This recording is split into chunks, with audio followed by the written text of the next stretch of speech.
त्यही टपिकमा छौँ हामी भनेको अब टाइप्स अफ फाइनेन्सियल इन्स्टिट्युसनमै छौँ। त्यसमा पनि अब two types of financial institution are there, depository financial institution and non depository financial institution. आज हामी यो नन डिपोजिटरी फाइनेन्सियल इन्स्टिट्युसनको पाटोमा कुराकानी गर्छौँ। Non depository financial institution they do not accept deposit from general public. Non depository financial इन्स्टिट्युसनले चाहिँ deposit accept गर्दैनन्, त्यो चाहिँ जेनरल पब्लिकबाट। तर उनीहरूले चाहिँ के गर्छन् त भन्दा कन्ट्र्याक्चुअल सेभिङ गर्छन् है। यो हिजो पनि कुरा गरेको थियौँ। कन्ट्र्याक्चुअल सेभिङ भनेको चाहिँ उनीहरूले कुनै एउटा पोलिसी र कुनै एउटा स्किमलाई चाहिँ सेल गरेर चाहिँ मनी कलेक्सन गर्छन् हैन, पैसा कलेक्सन गर्छन् अथवा उनीहरूले चाहिँ सेभिङ एक्सेप्ट गर्छन् भने त्यसलाई चाहिँ हामी नन डिपोजिटरी फाइनेन्सियल इन्स्टिट्युसन भनेर भन्छौँ है। यो नन डिपोजिटरी फाइनेन्सियल इन्स्टिट्युसन भन्नासाथ अब एक्सेप्ट डिपोजिट गर्दैनन्। डेली उनीहरूले जेनरल पब्लिकबाट चाहिँ डिपोजिट एक्सेप्ट त गर्दैनन्, तर उनीहरूले के गर्छन् त भन्दा कन्ट्र्याक्चुअल सेभिङ गर्छन्। कन्ट्र्याक्चुअल सेभिङ भनेको चाहिँ पोलिसी अथवा स्किमहरूलाई चाहिँ सेल गरेर चाहिँ उनीहरूले के गर्ने त भन्दा डिपोजिट एक्सेप्ट गर्छन् भने हैन। भनेको अब इन्सुरेन्सले डिफ्रेन्ट पोलिसीहरू चाहिँ सेल गरेको हुन्छ, अनि पेन्सन फन्डले पनि अब यो गभर्मेन्ट रिटायरमेन्ट फन्डले पनि सर्टेन पर्सेन्ट चाहिँ एमाउन्ट चाहिँ स्यालेरीबाट डिडक्सन गरेर लिएको हुन्छ, अनि त्यसैलाई नै सेभिङ गरेर चाहिँ पछि पेन्सन दिने हो। यसरी चाहिँ यो नन डिपोजिटरी फाइनेन्सियल इन्स्टिट्युसनले चाहिँ एक्टिभिटिजलाई चाहिँ लन्च गरेको हुन्छ अथवा रन गरेको हुन्छ है। अनि इन्भेस्टमेन्ट इन्टरमिडिएट्स भन्ने छ अर्को, यहाँ यो अर्को देख्नु भएको छ। यो नन डिपोजिटरी फाइनेन्सियल इन्स्टिट्युसनलाई पनि two types of financial institution भनेर चाहिँ डिभाइडिङ गरेको छ। एउटा कन्ट्र्याक्चुअल सेभिङ इन्स्टिट्युसनमा इन्सुरेन्स कम्पनी, पेन्सन फन्ड र गभर्मेन्ट रिटायरमेन्ट फन्डहरू पऱ्यो हैन। यसमा सिआइटी पनि पर्छ। अनि अर्को इन्भेस्टमेन्ट इन्टरमिडिएट्समा चाहिँ हामीले हेरेका छौँ यहाँ मनी मार्केट म्युचुअल फन्ड र इन्भेस्टमेन्ट ब्याङ्क्स। अब यिनीहरूले चाहिँ के गर्ने त भन्दा इन्भेस्टमेन्ट इन्टरमिडिएट्सको रूपमा चाहिँ काम गर्ने हैन, लगानी मध्यस्थकर्ताको रूपमा चाहिँ काम गर्ने। यिनीहरूले पनि के गर्छ त भन्दा डेली अब डिपोजिट एक्सेप्ट चाहिँ गर्दैन, तर यो म्युचुअल फन्ड इन्भेस्टमेन्ट ब्याङ्कहरूले चाहिँ के गरेको हुन्छ त भन्दाखेरि सर्टेन टाइममा चाहिँ उनीहरूले मनी रिसिभ गरेको हुन्छ। भनेको यसको पनि एउटा पेरियोडिक टाइम हुन्छ।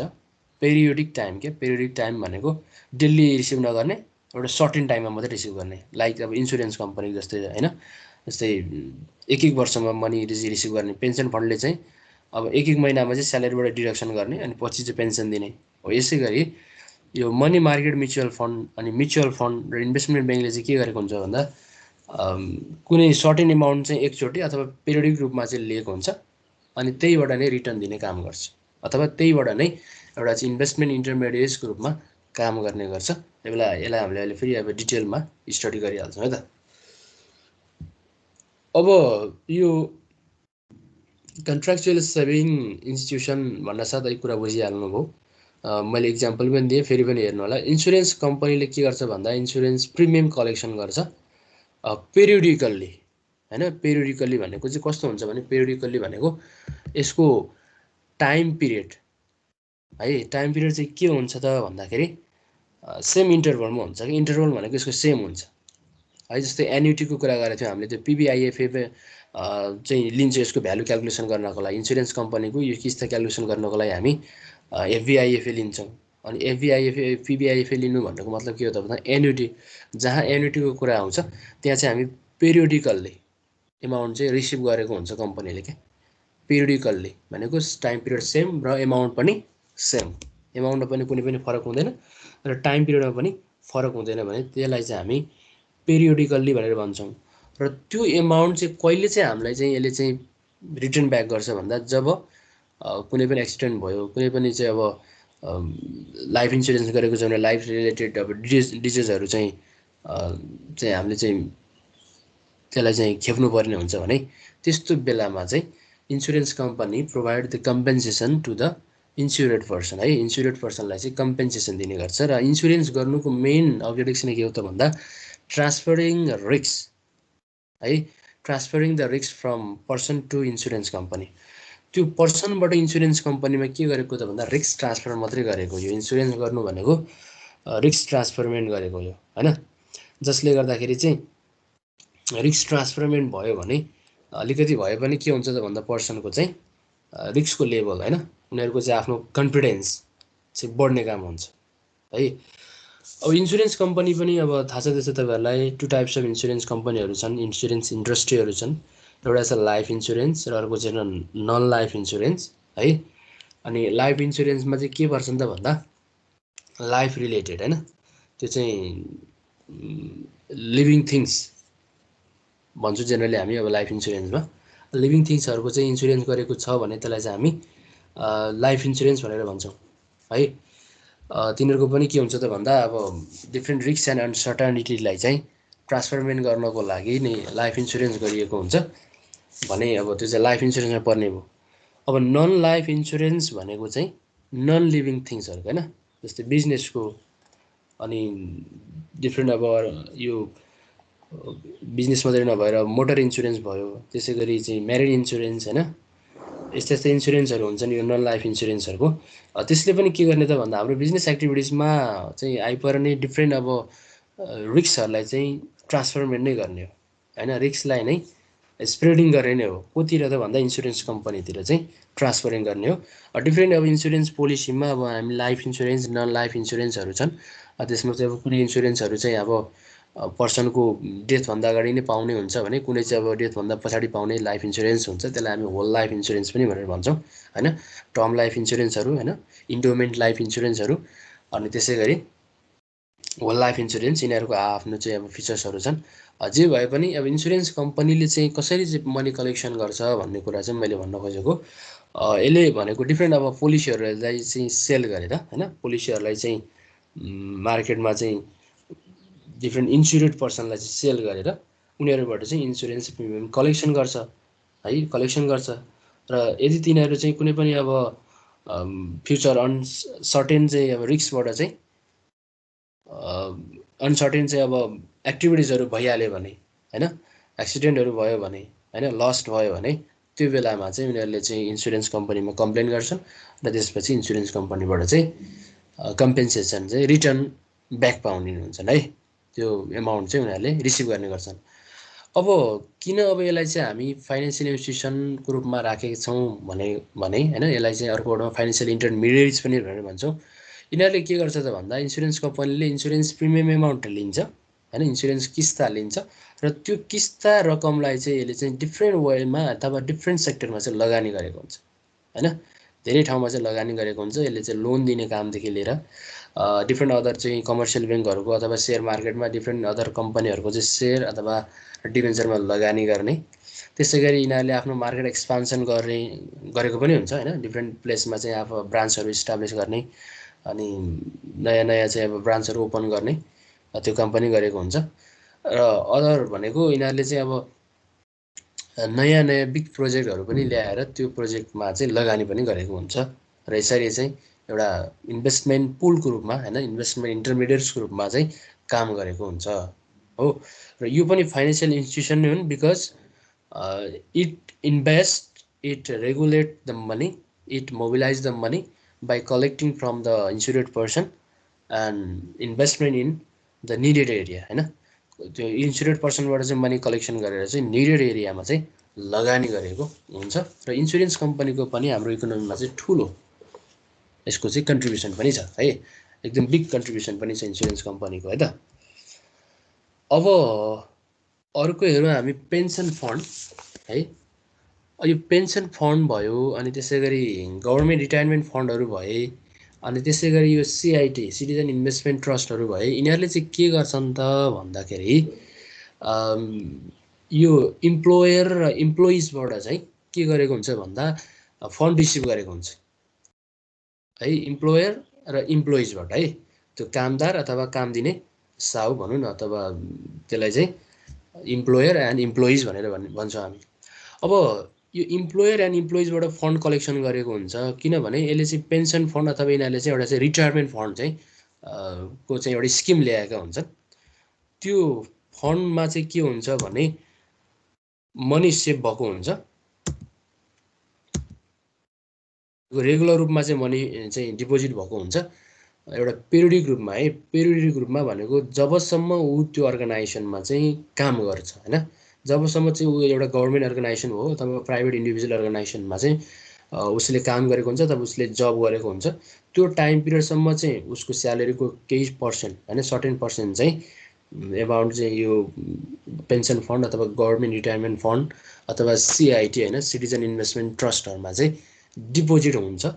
अनि त्यसपछि ऊ पछिल्लो फेजेस भनेको जब उसको चाहिँ एउटा म्याच्युरिटी पिरियड चाहिँ कम्प्लिट हुन्छ तब जब ऊ चाहिँ त्यो जबबाट चाहिँ रिटायरमेन्ट लाइफ लिएको हुन्छ अनि त्यो बेलामा चाहिँ रेगुलरली पेन्सन दिने काम यो पेन्सन फन्डले गर्छ होइन। रेगुलरली चाहिँ उसलाई चाहिँ एउटा चाहिँ एमाउन्टको चाहिँ त्यसलाई के भन्ने एउटा चाहिँ इन्भेस्टमेन्टको रिटर्न अथवा कम्पेन्सेसन त नभनौँ होइन इन्भेस्टमेन्टको रिटर्न चाहिँ दिने काम गर्छ है। एउटा चाहिँ रिटायरमेन्ट लाइफमा चाहिँ इन्भेस्टमेन्टको रिटर्नलाई प्रोभाइड गर्ने गर्छ। त्यो बेलामा जुन बेलामा चाहिँ अब फाइनेन्सियल्ली अथवा फिजिकल्ली अलिकति पर्सनहरू चाहिँ अलिकति विक नै हुन्छन् किनभने त्यो बेलामा चाहिँ अब उनीहरूको एज कम भएको हुन्छ अनि अरू काम गर्ने स्थिति भएको हुँदैन र जति पनि काम गरेको हुन्छ उसले अर्गनाइजेसनकै थ्रुमा काम गरेको हुन्छ उसको टोटल एजभरि नै र उनीहरू चाहिँ फिजिकल्ली डिसेबिलिटी नहोस् र फाइनेन्सियल्ली अलिकति स्ट्रङ नै होस् र पहिला उसले गरेको लगानीबाट चाहिँ लगानीको रिटर्न पाओस् भन्ने उद्देश्यका साथ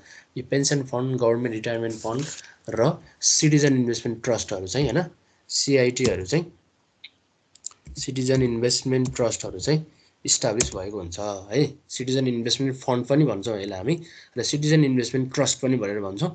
र यो pension fund government retirement fund र सिआइटी यस्ता यो अर्गनाइजेसनहरू पनि अहिले चाहिँ बिग क्यापिटल कलेक्सन गर्ने अर्गनाइजेसनको रूपमा चाहिँ हामीले देख्न मिल्छ होइन देख्न सकिन्छ। जस्तै अब सिआइटी भयो अनि गभर्मेन्ट रिटायरमेन्ट फन्ड भयो पेन्सन फन्ड भयो यिनीहरू चाहिँ अहिले फाइनेन्सियल्ली चाहिँ स्ट्रङ कम्पनी पनि हुन्। यिनीहरूसँग चाहिँ कलेक्सन गरेको क्यापिटल चाहिँ बिग पनि छ। यिनीहरूले लगानी गरेको एरिया पनि लगानी गर्ने इन्भेस्टमेन्ट गर्ने चाहिँ उनीहरूको एरिया पनि अथवा इन्भेस्टमेन्टको चाहिँ एउटा चाहिँ लिमिट पनि बिग नै छ होइन। सो त्यो कारणले गर्दा पनि यो हाम्रो इकोनोमीलाई मेन इकोनोमीलाई पनि यिनीहरूले चाहिँ के गरेको छ भन्दा चलायमान गराउनको लागि आफ्नो क्षेत्रबाट चाहिँ एउटा कन्ट्रिब्युसन पनि गरेको छ। र यो एउटा कन्ट्र्याक्चुअल सेभिङ इन्स्टिट्युसनहरू भए सर्टेन टाइम पिरियडमा चाहिँ एउटा पेरियोडिक रूपमा है यिनीहरूले कलेक्सन गर्ने क्यापिटल भनेको पेरियोडिक रूपमा हो। यिनीहरूले कलेक्सन गर्ने क्यापिटल चाहिँ पेरियोडिक रूपमा भनेको चाहिँ कस्तो भने टाइम पिरियड र एमाउन्ट सेम हुन्छ भने त्यसलाई चाहिँ हामी पेरियोडिक रूप भनेर भन्छौँ अथवा पेरियोडिक एमाउन्ट भनेर भन्छौँ है त। त्यस्तो केसमा हामीले यदि क्यालकुलेसन गर्नु पऱ्यो भने हामी पिभिआइएफए है पिभिआइएफए चाहिँ युज गरेको हुन्छौँ। पछि हाम्रो टपिकमा त आइहालेको हुन्छ यो टपिकसँग रिलेटेड होइन। अहिले चाहिँ मैले कसरी चाहिँ यसले चाहिँ अब कलेक्सन गरेको हुन्छ भन्ने कुरा चाहिँ तपाईँहरूलाई बताउन खोजेको मात्रै हो। अनि अर्को कुरा हाम्रो यो चाहिँ pension fund government retirement fund र सिआइटीमा अर्को एउटा मोस्ट इम्पोर्टेन्ट एडभान्टेज भनेको चाहिँ के हुन्छ भन्दा ट्याक्स एडभान्टेज हुन्छ यसमा चाहिँ भनेको यो पेन्सन फन्ड र रिटायरमेन्ट फन्ड स्किममा चाहिँ गभर्मेन्टले नै के गरिदिएको छ त भन्दा ट्याक्सलाई चाहिँ डिडक्सन गरिदिएको छ है। ट्याक्सलाई चाहिँ डिडक्सन गरिदिएको छ यो कुरा पनि तपाईँले ध्यान दिनु पऱ्यो।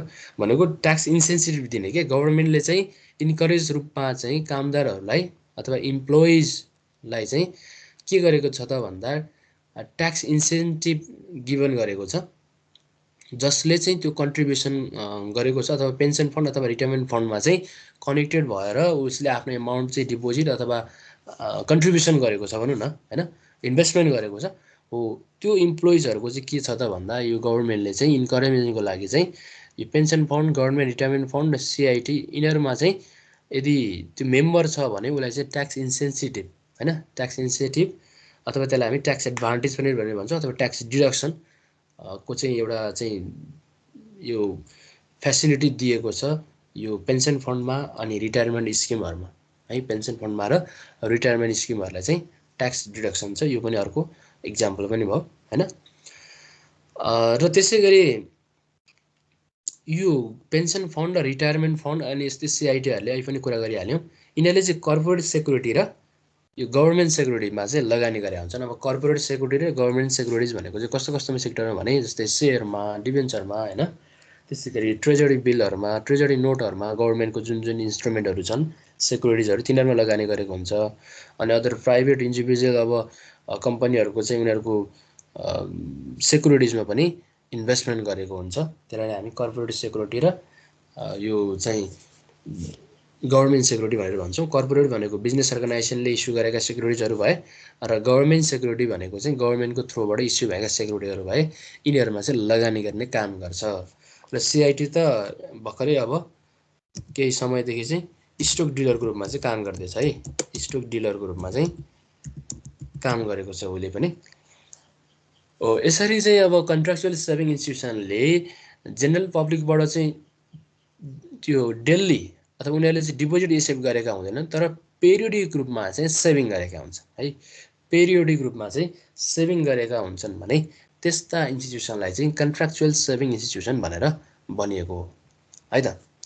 अब हामी अर्को नम्बरमा हेरौँ, अर्को चाहिँ छ यो इन्भेस्टमेन्ट इन्टरमेडिएट्स है, इन्भेस्टमेन्ट इन्टरमेडिएट्स। अब यसमा हामीले चाहिँ मनी मार्केट म्युचुअल फन्ड त्यसै गरी म्युचुअल फन्ड र इन्भेस्टमेन्ट ब्याङ्क्स भनेर भन्यो। अब यो इन्भेस्टमेन्ट इन्टरमेडिएट्स भन्न साथ अब कुरा बुझिहाल्नुभयो तपाईँहरूले, त्यो चाहिँ त्यस्तो फाइनेन्सियल इन्टरमेडिएट्स हो जसले चाहिँ आफ्नो सेक्युरिटिजलाई चाहिँ बेचेर फन्ड कलेक्सन गर्छ। यिनीहरूले चाहिँ यो इन्भेस्टमेन्ट इन्टरमेडिएट्सले चाहिँ के गर्छ त भन्दा आफ्नो सेक्युरिटीलाई बेचेर चाहिँ फन्ड कलेक्सन गर्छ। अनि त्यसपछि त्यो कलेक्सन भएको फन्डलाई चाहिँ कर्पोरेट अथवा नन कर्पोरेट सेक्युरिटीमा लगानी काम गर्ने काम गर्छ है यसले। इन्भेस्टमेन्ट यो इन्टरमेडिएट्सले चाहिँ के गर्छ त भन्दा आफ्नो सेयर बेचेर चाहिँ उनीहरूले फन्ड कलेक्सन गर्छ र त्यसपछि कर्पोरेट र नन कर्पोरेट सेक्युरिटिजमा चाहिँ लगानी गर्ने काम गर्छ। त्यो उठेको पैसाले, त्यो कलेक्सन भएको पैसाले कर्पोरेट र नन कर्पोरेट सेक्युरिटिजमा लगानी गर्ने काम गर्छ। अब यसमा यो इन्भेस्टमेन्ट इन्टरमेडिएट्समा चाहिँ जेनरली अब चाहिँ इन्क्लुडेड भएका इन्टरमेडिएट्सहरू भनेको म्युचुअल फन्ड हुन् र इन्भेस्टमेन्ट ब्याङ्कहरू हुन्। अब यदि फाइनेन्स कम्पनीहरू पनि हुन्छन्, यदि उनीहरूले चाहिँ यो डेली डिपोजिट एक्सेप्ट गर्दैनन् भने त्यस्ता कुनै अब त्यस्ता पनि फाइनेन्सियल कम्पनीहरू छन् जसले चाहिँ एक्सेप्ट डिपोजिट नगर्ने, उनीहरूले चाहिँ के को रूपमा काम गर्ने त भन्दा इन्भेस्टमेन्ट यो इन्टरमेडिएट्सको रूपमा काम गर्ने फाइनेन्स कम्पनीहरू पनि छन् होइन। कतिपय त्यो फाइनेन्स कम्पनी पनि छन् इन्भेस्टमेन्ट इन्टरमेडिएट्सको रूपमा काम गर्ने होइन। अनि त्यसै गरी जसले चाहिँ अब यो इन्भेस्टमेन्ट इन्टरमेडिएट्स भनेर चाहिँ अब के बुझ्नु पऱ्यो भने जसले आफ्नो सेयर बेचेर चाहिँ मनी कलेक्सन गर्छ र त्यो मनीलाई उसले चाहिँ कर्पोरेट अथवा नन कर्पोरेट सेक्युरिटिजमा चाहिँ इन्भेस्टमेन्ट गर्छ भने त्यसलाई चाहिँ हामी इन्भेस्टमेन्ट इन्टरमेडिएट्स भनेर भन्छौँ है, इन्भेस्टमेन्ट इन्टरमेडिएट्स भनेर भन्छौँ।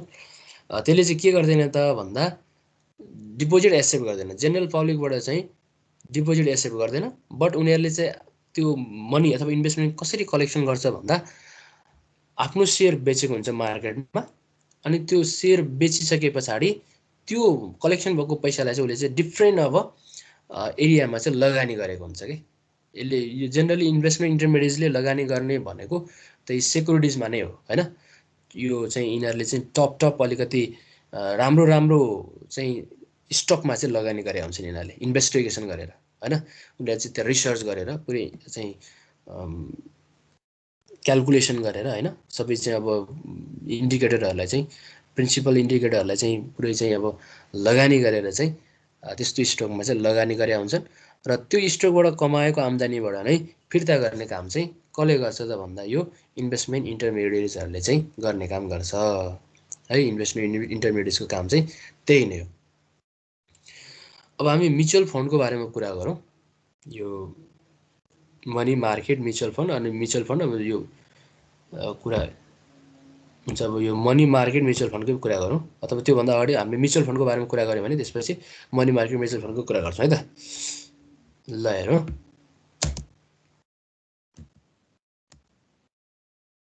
Mutual fund.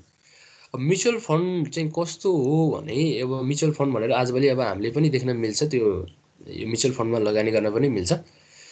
म्युचुअल फन्डले कसरी चाहिँ क्यापिटल रेज गर्छ भने पहिला उसले आफ्नो सेयर बेच्छ होइन, लार्ज नम्बर अफ सेयर बेच्छ, कसलाई भन्दा सेयर होल्डरलाई। अनि त्यसबाट चाहिँ के गर्छ त भन्दा कलेक्सन भएको पैसाले चाहिँ उसले अब कहाँ लगानी गर्छ त भन्दा सेक्युरिटिजमा लगानी गर्छ। यसको अब अलिकति कुराकानी गर्दाखेरि यो म्युचुअल फन्ड चाहिँ कम्पनीले अब इस्यु गर्ने भयो। जस्तै अहिले भर्खर पनि अब प्रभु सेलेक्ट फन्ड आएको छ हैन, अहिले तपाईहरुले पनि त्यसलाई चाहिँ इन्भेस्टमेन्ट गर्न मिल्छ, त्यसमा हामीले देख्न मिल्छ। अब त्यसको यो म्युचुअल फन्डको पार भ्यालु भनेको ट्रेन्डमा हो हैन, 10 रुपैयाँ हो। अनि 10 रुपैयाँमा तपाईहरुले चाहिँ इन्भेस्टमेन्ट गर्न सक्नुहुन्छ है। 10 रुपैयाँमा तपाईहरुले चाहिँ इन्भेस्टमेन्ट गर्न सक्नुहुन्छ। यो चाहिँ अब यो साना साना ग्रुपलाई पनि कभर गर्ने गरी चाहिँ यो म्युचुअल फन्ड चाहिँ स्टार्ट गरिएको हुन्छ। जस्तै अब यदि कोही पर्सनसँग चाहिँ मनी सर्टेज छ अथवा पैसा कम छ, तर त्यो पर्सन चाहिँ सेयर मार्केटमा इन्ट्री गर्न चाहन्छ भने उसले चाहिँ म्युचुअल फन्डमा चाहिँ लगानी गर्नुपर्ने हुन्छ। किनभने म्युचुअल फन्डको एउटा लगानी गर्ने युनिट अथवा यसको चाहिँ लगानी गर्ने चाहिँ पार भ्यालु भनेको 10 रुपिज हुन्छ। अनि 10 रुपिज भइसकेपछि यसले चाहिँ केलाई एडजस्ट गर्न सकेको भने स्मल इन्भेस्टरलाई पनि एडजस्ट गर्नको लागि म्युचुअल फन्ड चाहिँ स्टार्ट गरिन्छ है। म्युचुअल फन्ड चाहिँ सुरु गरेको भनेको साना साना एमाउन्टलाई चाहिँ कलेक्सन गरेर अनि ठुलो एउटा प्रोजेक्टमा लगानी गरेर अनि त्यो प्रोजेक्टबाट अथवा त्यो चाहिँ इन्भेस्टमेन्टबाट रिटर्न भएको एमाउन्ट चाहिँ फेरि त्यही चाहिँ सेयर होल्डरलाई दिने काम चाहिँ म्युचुअल फन्डले गर्छ। अब यो म्युचुअल फन्डले वास्तवमा लगानी गर्ने भनेको नै कहाँ हो त भन्दा स्टक मार्केटमा नै हो है। उसले आफ्नो कम्पनीको सेयर इस्यु गर्छ, त्यसबाट अब कलेक्सन गर्छ क्यापिटल, यो चाहिँ 10 रुपैयाँको पार भ्यालुमा। अनि त्यो कलेक्सन गरेको क्यापिटल चाहिँ के गरेको हुन्छ त भन्दा यसले स्टक मार्केटमा लगानी गरेको हुन्छ हैन, स्टक मार्केटमा चाहिँ लगानी गरेको हुन्छ। अब अहिले आएको यो प्रभु सेलेक्ट फन्डले चाहिँ त्यस्ता राम्रा 20-30 वटा कम्पनीमा चाहिँ लगानी गरेर अनि वार्षिक चाहिँ 20% रिटर्न दिने भनेर चाहिँ एउटा प्रोस्पेक्टस निकालेको छ उसले चाहिँ हैन। अब त्यो अब इन्भेस्टमेन्ट गर्दै जाने हो, उनीहरूले पनि अब त्यो लगानी गर्दै जाने हो, अनि त्यहाँबाट आएको रिटर्नको आधारमा नै रिटर्न ब्याक गर्ने नै हो यो म्युचुअल फन्डले हैन।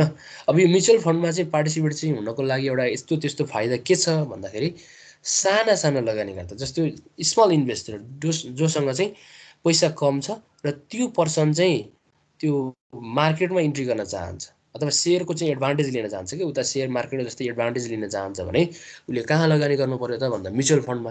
अनि म्युचुअल फन्डमा लगानी गरिसकेपछि इन्डाइरेक्टली रूपमा उसले चाहिँ के को फाइदा लिन्छ त भन्दा सेयरको एडभान्टेज लिन सक्छ हैन। सेयरको एडभान्टेज लिन्छ नै किन भन्दा त्यो कम्पनीले म्युचुअल फन्ड इस्यु गरेको कम्पनीले अब त्यो कलेक्सन भएको पैसा चाहिँ कहाँ लगानी गर्छ त भन्दा स्टक मार्केटमा नै लगानी गर्ने हो है। यो कुरा चाहिँ तपाईले बुझ्नु पर्यो, स्टक मार्केटमा नै लगानी गर्ने हो। अब यो कसरी चाहिँ अब non deposited and investment intermediates भयो भन्दा यसले चाहिँ डेली अथवा do not accept deposit from the public, यसले चाहिँ डिपोजिट पब्लिकबाट एक्सेप्ट गर्दैन।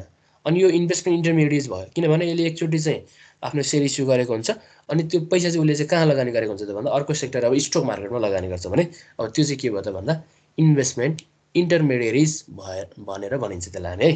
म्युचुअल फन्ड भनेको कुरा यो बुझ्नुभयो है तपाईहरुले। ससाना युनिटमा विभाजन भएर स्मल इन्भेस्टरलाई पनि पार्टिसिपेट गर्नको लागि म्युचुअल फन्ड चाहिँ इस्यु भएको हुन्छ।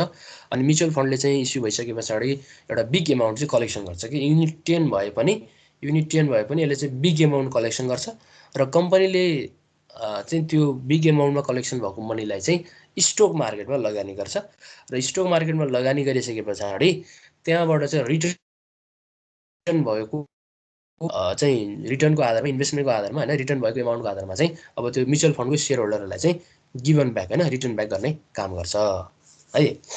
अब यो म्युचुअल फन्डमा पनि 2 टाइप्स अफ म्युचुअल फन्डहरू छन् है। 2 टाइप्स अफ म्युचुअल फन्डहरू तपाईलाई थाहा छँदैछ यसमा, ओपन इन्डेड म्युचुअल फन्ड र क्लोज इन्डेड म्युचुअल फन्ड है। ओपन इन्डेड म्युचुअल फन्ड र क्लोज इन्डेड म्युचुअल फन्ड छन्।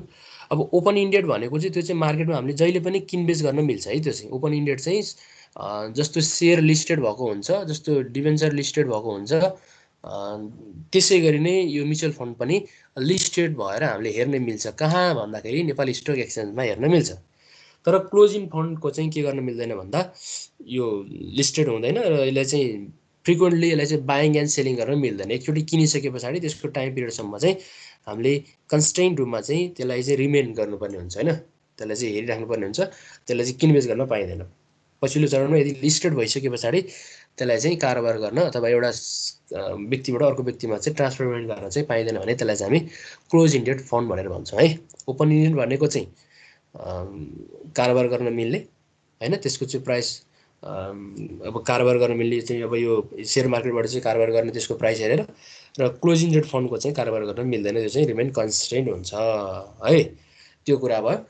र अब यो म्युचुअल फन्डका एक दुईवटा फाइदाहरू नै तपाईँले थाहा पाइराख्नु होला। यो म्युचुअल फन्डमा तपाईँले लगानी गर्दाखेरि चाहिँ के हुन्छ त भन्दा ट्रान्जेक्सन कस्ट चाहिँ कम पर्न जान्छ है, ट्रान्जेक्सन कस्ट चाहिँ कम पर्न जान्छ। त्यसै गरी अर्को फाइदा भनेको मोस्ट इम्पोर्टेन्ट फाइदा भनेको तपाईँहरूको लगानीको चाहिँ डाइभर्सिफिकेसन हुन्छ है, लगानीको चाहिँ डाइभर्सिफिकेसन हुन्छ। अब त्यो भनेको के हो एकचोटि ध्यान दिनु होला। लगानीको डाइभर्सिफिकेसन भनेको डाइभर्सिफिकेसन अफ इन्भेस्टमेन्ट हुन्छ। कसरी भन्दा तपाईँ चाहिँ त्यो म्युचुअल फन्डको चाहिँ सेयर किन्नुहुन्छ, अनि त्यो म्युचुअल फन्ड इस्यु गर्ने त्यो कम्पनीले के गरेको हुन्छ त भन्दा त्यो कम्पनीको एउटा चाहिँ बोर्ड, एउटा मेम्बरहरू हुन्छन्, तिनीहरूले चाहिँ डिटेल स्टडी गरे हुन्छ। तिनीहरू चाहिँ एकदम एक्सपर्ट पर्सनहरू हुन्छन् क्या, एकदमै चाहिँ एक्सपर्ट पर्सनहरू हुने, र उनीहरूले चाहिँ त्यो अहिलेसम्मको चाहिँ उनीहरूले गरेको कार्यको अनुभवको आधारमा कुन कम्पनीमा लगानी गर्ने भन्ने कुरा चाहिँ उनीहरूले अलरेडी चाहिँ क्यालकुलेसन गरिसकेका हुन्छन्, उनीहरूले अलरेडी चाहिँ इन्भेस्टिगेसन गरिसकेका हुन्छन्। अनि उनीहरूले लगानी गर्दा पनि डिफ्रेन्ट कम्पनीमा, जस्तै प्रभु सेलेक्ट फन्ड भनेको भर्खर आएको भनिहालेँ मैले, त्यसले चाहिँ 20 देखि 30वटा कम्पनीमा होइन, 20 देखि 30वटा कम्पनीमा है त। म तपाईँहरूलाई यो कुरा देखाइदिन्छु है। अहिले भर्खरै तपाईँले हेर्न सक्नुहुन्छ। अब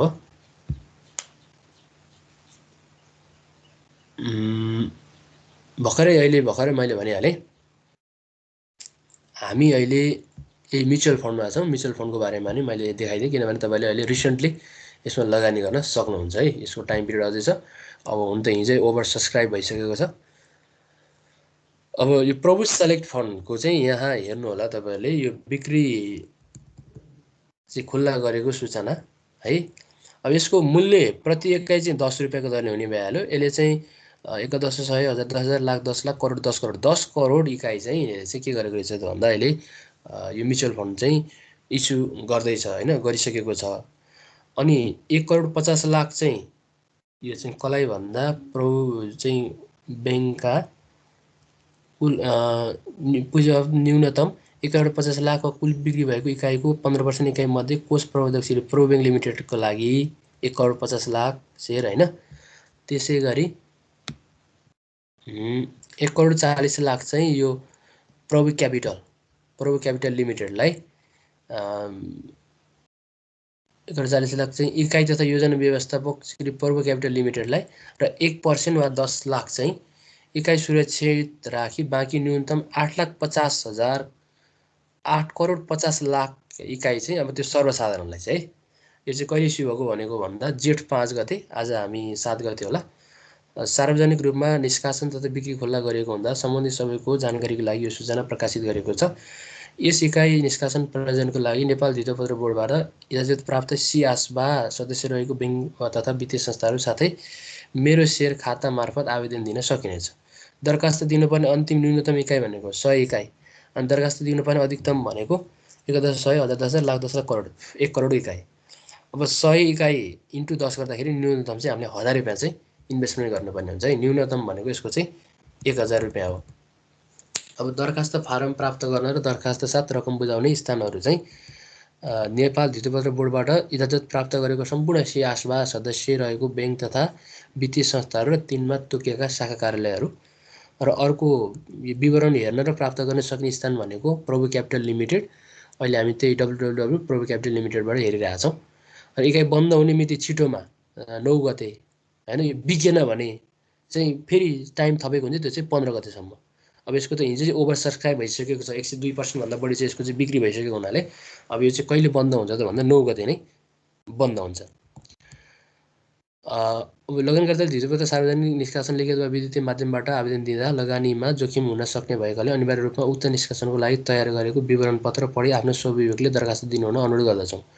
अब यसको मतलब चाहिँ कसैले चाहिँ अब लगानी गर्नुहोस् भनेको भरमा होइन कि, तपाईँहरूले आफै यो चाहिँ प्रोस्पेक्टस हेरेर होइन, यो प्रोस्पेक्टस भनेको चाहिँ यहीँ पनि भनेको छ नि त विवरण पत्र, यो विवरण पत्र हेरेर चाहिँ आफैले चाहिँ लगानी गर्नु होला भनेको छ। यसको सम्पूर्ण विस्तृत विवरण चाहिँ 78 वैशाख 27 गतेको अभियान दैनिकमा पनि यसले पब्लिस गरेको छ र प्रोबो क्यापिटलमा त हामी जतिखेर पनि हेर्न सक्ने भइहाल्यो है। अब यो छ हाम्रो म्युचुअल फन्डको कारोबार। अब यसरी हुन्छ, निष्कासन यसरी हुन्छ, यसरी सूचना दिएको हुन्छ भनेर तपाईँहरूले यसरी देख्न पनि मिल्छ र यसलाई तपाईँहरूले राम्रोसँग रिड गरेर त्यसमा लगानी गर्ने र नगर्ने तपाईँहरूले चाहिँ के गर्न मिल्छ त भन्दा त्यो लगानी गर्ने नगर्ने डिसिजन गर्न सक्नुहुन्छ। र त्यसै गरी यो त भयो प्रस्पेक्टस भयो, प्रोबो ब्याङ्कको चाहिँ आह्वान पत्र हैन, प्रस्पेक्टस नै भनौँ न हैन, कम्पनीको डिटेलको बारेमा अब सबै कुरा दिएको छ यहाँ। कम्पनीको चाहिँ अब लगानी गर्दा केमा लगानी गर्ने, यसका चाहिँ अब मेम्बरहरू को हुन् हैन, यसको चाहिँ टाइम पिरियड कति छ, लगानी गर्दा के गर्ने कसो गर्ने, सब टर्म्स एन्ड कन्डिसनहरू चाहिँ सबै छन् यसमा। कति वर्ष चाहिँ यसको चाहिँ म्याच्युरिटी पिरियड हो, सबै कुरा चाहिँ दिएको छ यहाँ है। यसलाई पनि हामी हेर्न मिल्छ। त्यसै गरी अब अर्को यसको बारेमा यसका बोर्ड मेम्बरहरू चाहिँ को छन् त्यसलाई पनि मैले देखाउन खोजेको है।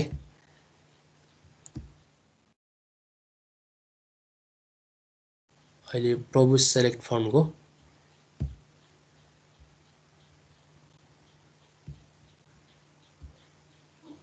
ठिकै छ, हामी अब त्यो मेम्बरतिर नलागौँ। अब त्यो मेम्बरहरू सबै चाहिँ अहिले अलिकति एक्सपर्ट नै छन्, किनभने कोही अब इन्डियाको स्टक मार्केटमा चाहिँ अब काम गरेको, कोही चाहिँ अब इन्डियामा चाहिँ सिए गरेकाहरू होइन, कोही चाहिँ अब उता अमेरिकन स्टक एक्सचेन्ज भनेको न्युयोर्क स्टक एक्सचेन्जमा 1-2 वर्ष काम गरेका लगानीकर्ताहरू चाहिँ त्यहाँ काम कार्यान्वयन भएको चाहिँ पर्सनहरूले चाहिँ यो प्रोबो सेलेक्ट फन्डलाई चाहिँ लगानी कुन ठाउँमा गर्ने भनेर यसरी चाहिँ उनीहरूले डिसिजनका साथ यो प्रोबो सेलेक्ट फन्ड चाहिँ अगाडि बढेको छ। हामी अब हाम्रै टपिकतिर आउँ है त। यो म्युचुअल फन्डको कुरा तपाईँहरूले बुझ्नुभयो। अब यो म्युचुअल फन्डको कुराकानी बुझ्नु भइसके पछाडि अब अर्को टपिक के छ त भन्दा मनी मार्केट म्युचुअल फन्ड। अब यो मनी मार्केट म्युचुअल फन्ड चाहिँ मनी मार्केट भन्ने चाहिँ एउटा चाहिँ वर्ड भयो, अनि अर्को चाहिँ म्युचुअल फन्ड भन्ने चाहिँ अर्को वर्ड पनि भयो है। मनी मार्केट र म्युचुअल फन्ड। अब तपाईँलाई थाहा छ यो मनी मार्केट भनेको चाहिँ कस्तो हो भन्दाखेरि अस्ति पनि कुराकानी गरेँ, एकचोटि भन्नु त कस्तो हो मनी मार्केट भनेको, के होला मनी मार्केट भन्ने, कस्तो मार्केट हो भन्नु त तपाईँहरूले। हामीले अस्ति स्ट्रक्चर अफ फाइनेन्सियल मार्केटमा चाहिँ नि मनी मार्केट र क्यापिटल मार्केट भनेर चाहिँ फरक छुट्याएको थियौँ नि। एउटा चाहिँ म्याच्युरिटीको बेसिसमा, यसको टाइम पिरियडको बेसिसमा चाहिँ हामीले मनी मार्केट र क्यापिटल मार्केट भनेर भनेको थियौँ। मनी मार्केट भनेको चाहिँ कस्तो होला एकचोटि भन्नु न तपाईँहरूकोबाट एउटा चाहिँ इन्फर्मेसन लिउँ त। मनी मार्केट भनेको चाहिँ के होला? म्याच्युरिटी 1 इयर अथवा लेस। हजुर, अब 1 वर्ष अथवा त्योभन्दा भनेको 1 वर्ष अथवा त्योभन्दा कम म्याच्युरिटी पिरियड भएको मार्केटलाई हामीले मनी मार्केट भनेर भन्छौँ। अब मनी मार्केट म्युचुअल फन्ड भनेको अहिलेको प्रोसेस सबै त्यही हो। कम्पनीले चाहिँ म्युचुअल फन्डको सेयर बेच्छ, मनी कलेक्सन गर्छ र मनी कलेक्सन गरेर यसले चाहिँ स्टक मार्केटमा चाहिँ लगानी गर्ने भयो, पोर्टफोलियो बनाएर इन्भेस्टमेन्ट डाइभर्सिफिकेसन गरेर होइन। म्युचुअल फन्डलाई चाहिँ त्यही सेयर मार्केटमा अथवा स्टक मार्केटमा भनौँ न, सेयरमा मात्रै नभएर बोन्डमा पनि लगानी गर्ने गर्छ। अनि यसले चाहिँ अरू सेक्युरिटिजमा पनि लगानी गर्ने काम गर्छ होइन। यसले चाहिँ अब कर्पोरेट सेक्युरिटिज, त्यसै गरी चाहिँ यो गभर्मेन्टको सेक्युरिटिजहरूमा लगानी गर्छ। अब मनी मार्केट म्युचुअल फन्ड भन्नासाथ यसले चाहिँ अब केमा मात्रै लगानी गर्ने भयो त यसले भन्दाखेरि मनी मार्केट इन्स्ट्रुमेन्ट जसको चाहिँ टाइम पिरियड चाहिँ 1 वर्षभन्दा कम छ, जस्तै गभर्मेन्टको चाहिँ ट्रेजरी बिलहरूमा, कमर्सियल पेपरहरूमा होइन। अनि अरू सेक्टर भनेको जसको चाहिँ म्याच्युरिटी पिरियड चाहिँ 1 वर्षभन्दा कम छ हो, त्यस्तो मार्केटमा चाहिँ आफ्नो फन्डलाई चाहिँ के गर्छ त भन्दा इन्भेस्टमेन्ट गर्छ भने त्यो म्युचुअल फन्डलाई चाहिँ हामीले मनी मार्केट म्युचुअल फन्ड भनेर भन्छौँ। अनि यो मनी मार्केट म्युचुअल फन्डको चाहिँ के हुन्छ भन्दा फन्ड चाहिँ एकदम सेफ पनि हुन्छ र मनी मार्केट इन्स्ट्रुमेन्टमा लगानी गर्नु भनेको जो चाहिँ एकदम लिक्विड मनी हो, लिक्विड होइन। लिक्विड भनेको तुरुन्तै अब त्यो 1 वर्षभित्र क्यास नै कलेक्सन हुने के उसको चाहिँ लिक्विड भनेको 1 वर्षभित्र चाहिँ कलेक्सन हुने अथवा तुरुन्तै क्यासमा कलेक्सन हुने एसेट्सलाई नै हामी लिक्विड एसेट्स भनेर भन्छौँ नि होइन। हामीले त्यो रेसियो एनालाइसिसतिर गर्दा पनि हामीले लिक्विड रेसियो होइन, लिक्विड रेसियो निकाल्दाखेरि हामीले liquid assets by current liabilities गर्थ्यौँ भने लिक्विड भनेको चाहिँ तुरुन्तै क्यासमा कन्भर्ट हुने भनेको 1 वर्षभित्र नै त्यो उसले गरेको लगानी चाहिँ क्यासमा कन्भर्ट हुने। यदि उसले चाहिँ गभर्नमेन्टको चाहिँ ट्रेजरी बिलमा लगानी गर्यो भने उसले 1 वर्षभित्रै क्यास चाहिँ फेरि उसले आफ्नो लगानीको रिटर्न पाइहालेको हुन्छ क्या। भनेको मतलब यो पनि म्युचुअल फन्ड नै हो। म्युचुअल फन्डको एउटा टाइप्स भनौँ न, मनी मार्केटमा लगानी गर्ने। अब यो म्युचुअल फन्डले चाहिँ मनी मार्केटमा नि गर्छ, क्यापिटल मार्केटमा नि गर्छ ओभरअल्ली यो म्युचुअल फन्डले। अब यो मनी मार्केट म्युचुअल फन्डले चाहिँ केलाई मात्रै इन्डिकेट गर्न खोज्यो भन्दा यसले चाहिँ फन्ड रेज गरेर होइन, फन्डलाई रेज गरेर अनि भनेको सेयर बेचेर त्योबाट कलेक्सन भएको पैसालाई चाहिँ अब कहाँ इन्भेस्टमेन्ट गर्ने रहेछ त भन्दा मनी मार्केट इन्स्ट्रुमेन्टहरूमा है, मनी मार्केट इन्स्ट्रुमेन्टहरूमा चाहिँ लगानी गर्ने रहेछ है। मनी मार्केट इन्स्ट्रुमेन्टमा चाहिँ लगानी गर्ने रहेछ। अब यही कुरा बुझ्नु होला। अब हामी अर्कोतिर जाउँ, इन्भेस्टमेन्ट ब्याङ्क्स। अब यो इन्भेस्टमेन्ट ब्याङ्क्सले चाहिँ केलाई जनाउँछ भने भर्खरै अघि हामीले हेऱ्यौँ प्रभु क्यापिटल लिमिटेड हेऱ्यौँ नि, यसलाई चाहिँ हामी क्यापिटल मर्चेन्ट ब्याङ्किङ पनि भनेर भन्छौँ हामी। जस्तै अब यसलाई चाहिँ क्यापिटल पनि भनेर भन्छौँ, CAPITAL क्यापिटल लिमिटेड पनि भनेर भन्छौँ यो इन्भेस्टमेन्ट ब्याङ्क्सहरूलाई। अनि त्यसै गरी हामी मर्चेन्ट ब्याङ्किङ पनि भनेर भन्छौँ क्या, मर्चेन्ट ब्याङ्किङ है, यो मात्रै नभनेर हामी मर्चेन्ट ब्याङ्किङ।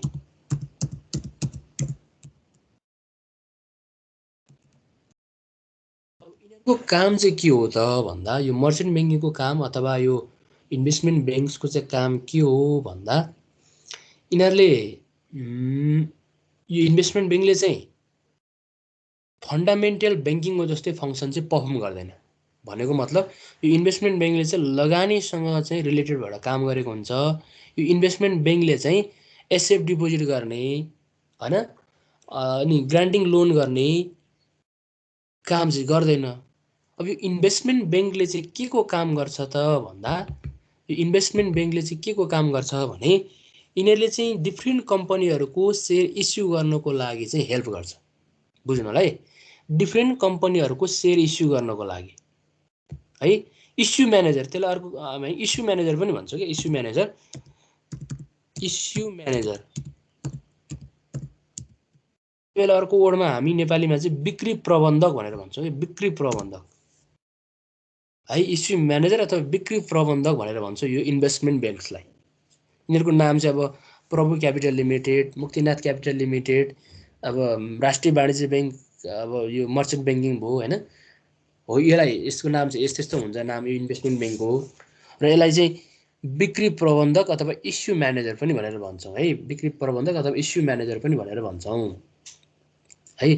सो यस्ता इन्भेस्टमेन्ट ब्याङ्कले के गर्दैन भन्दा रेगुलर रूपमा चाहिँ डिपोजिट एसएफ गर्दैन, तर यसले चाहिँ बिक्री प्रबन्धकको रूपमा कम्पनीहरूको सेयर इस्यु गर्दाखेरि होइन, सेयर इस्यु गर्दाखेरि यसले चाहिँ के को रूपमा काम गर्छ भन्दा इस्यु म्यानेजरको रूपमा काम गर्छ, बिक्री प्रबन्धकको रूपमा काम गर्छ है।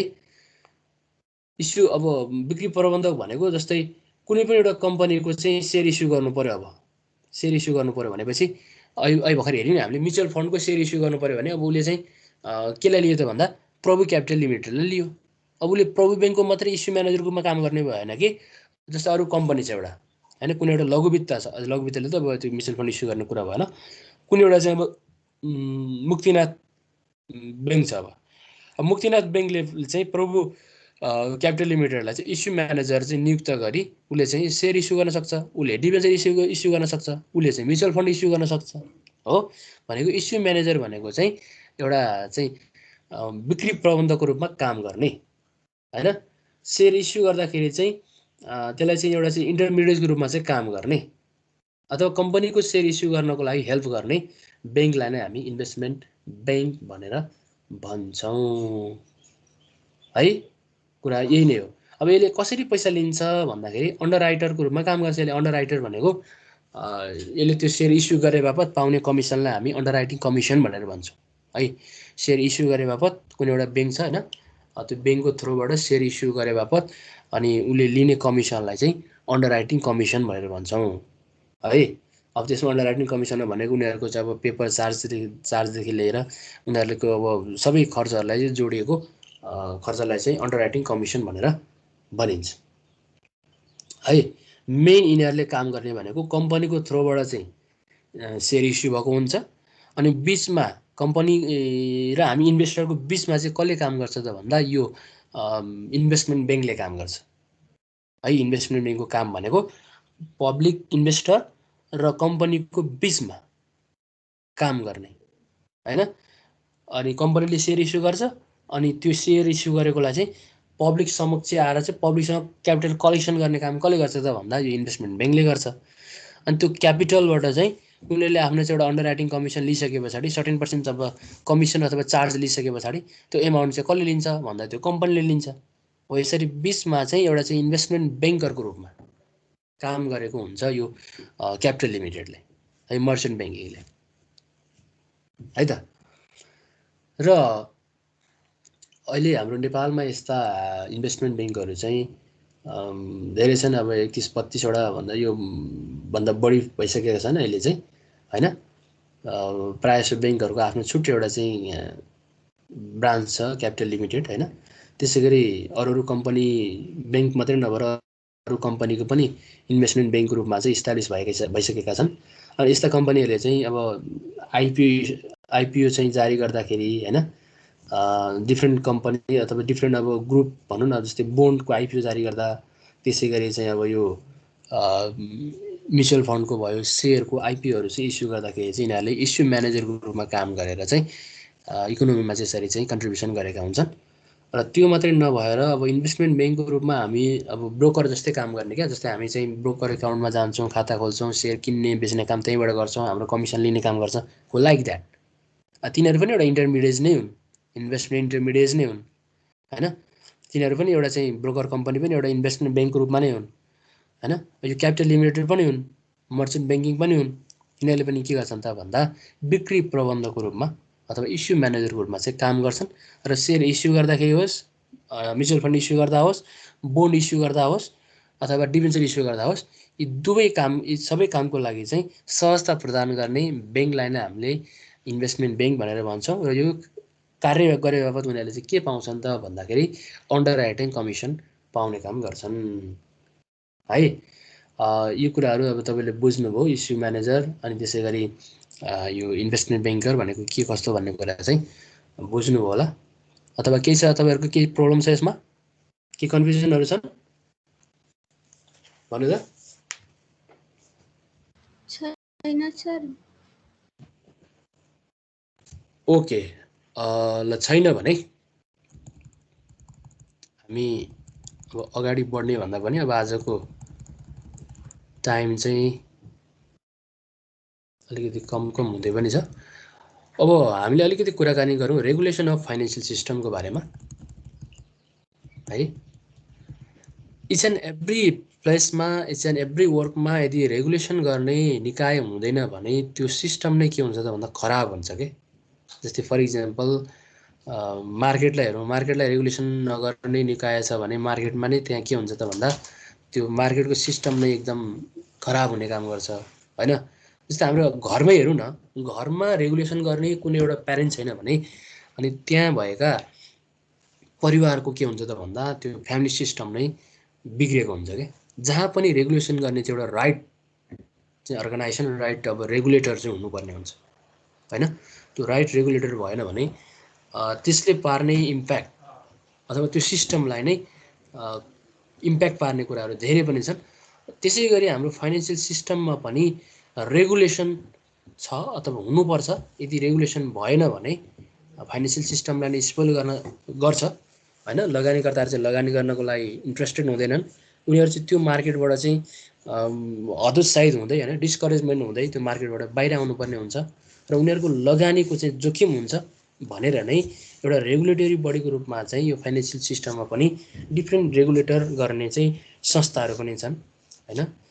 अनि ती संस्थाहरूलाई हामी जेनरली भन्नुपर्दाखेरि अब जस्तै नेपाल राष्ट्र ब्याङ्क भयो, फाइनेन्सियल सिस्टमलाई चाहिँ एउटा कन्ट्रोल गर्ने है भनेको मेन रोल प्ले गर्ने भनेको चाहिँ एउटा नेपाल राष्ट्र ब्याङ्क नै भयो। नेपाल राष्ट्र ब्याङ्कले चाहिँ होल इकोनोमीलाई कन्ट्रोल गर्नको लागि उसले चाहिँ टाइम एन्ड अगेन डिफ्रेन्ट पोलिसीहरू, डिफ्रेन्ट रुल्स एन्ड रेगुलेसनहरू, नीति नियमहरू फर्मुलेट गरेर चाहिँ कन्ट्रीमा जारी गरेको हुन्छ हैन। अब नेपाल राष्ट्र ब्याङ्क भनेको त ब्याङ्क अफ द ब्याङ्क पनि भयो हैन।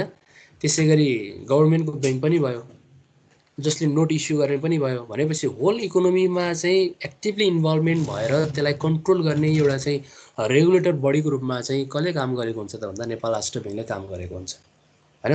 त्यो के गर्नको लागि भन्दा फाइनेन्सियल सिस्टमलाई चाहिँ कन्ट्रोल गर्नको लागि अथवा गुड फाइनेन्सियल सिस्टमलाई चाहिँ कायम गर्नको लागि चाहिँ यस्ता निकायहरूले हैन यसलाई रेगुलेसन गर्ने निकायहरूले चाहिँ एक्टिभ रूपमा चाहिँ वर्क पर्फर्मेन्स गर्नुपर्छ। अनि मात्रै के हुन्छ त कन्ट्रीको होल इकोनोमीमा नै एउटा गुड इन्भाइरोमेन्ट हुन्छ हो। त्यस्तै गरी हाम्रो फाइनेन्सियल सेक्टर भन्नासाथ अब मनी रिलेटेड सेक्टरहरू भए हैन जहाँ चाहिँ अब स्टक मार्केट पनि पर्छ। त्यो स्टक मार्केटमा पनि एक्टिभली चाहिँ रेगुलेटर हुनुपर्ने काम हुन्छ हैन। यदि रेगुलेटर भएन भने इन्भेस्टरले लगानी गरेको सेयरको चाहिँ एउटा लगानी के हुन्छ त भन्दा लगानी डुब्ने खतरा हुन्छ र उनीहरूले चाहिँ इन्भेस्टमेन्ट गर्नतिर चाहिँ हिचकिचाउने हुन्छन् क्या। इन्भेस्टमेन्ट गर्नको लागि चाहिँ इन्करेजमेन्टहरू हुँदैन, डिस्करेजमेन्ट हुन्छ र त्यस्तो नहोस् भनेर चाहिँ के गरेको हुन्छ त भन्दा एउटा रेगुलेटरी बडीले चाहिँ रेगुलेटरको रूपमा चाहिँ काम गरेको हुन्छ है। रेगुलेटरको रूपमा चाहिँ काम गरेको हुन्छ। सो अब हाम्रो टपिक चाहिँ यो रेगुलेसन अफ द फाइनेन्सियल सिस्टमको बारेमा छ।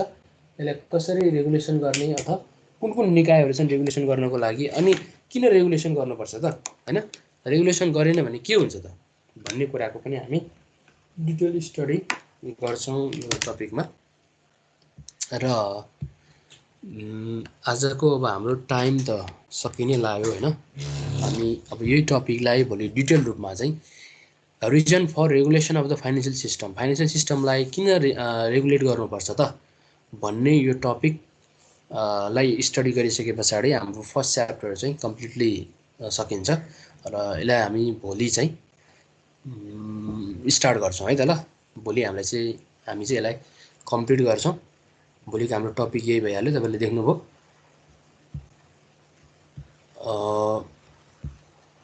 अब तपाईँहरूलाई कुनै त्यस्तो कन्फ्युजन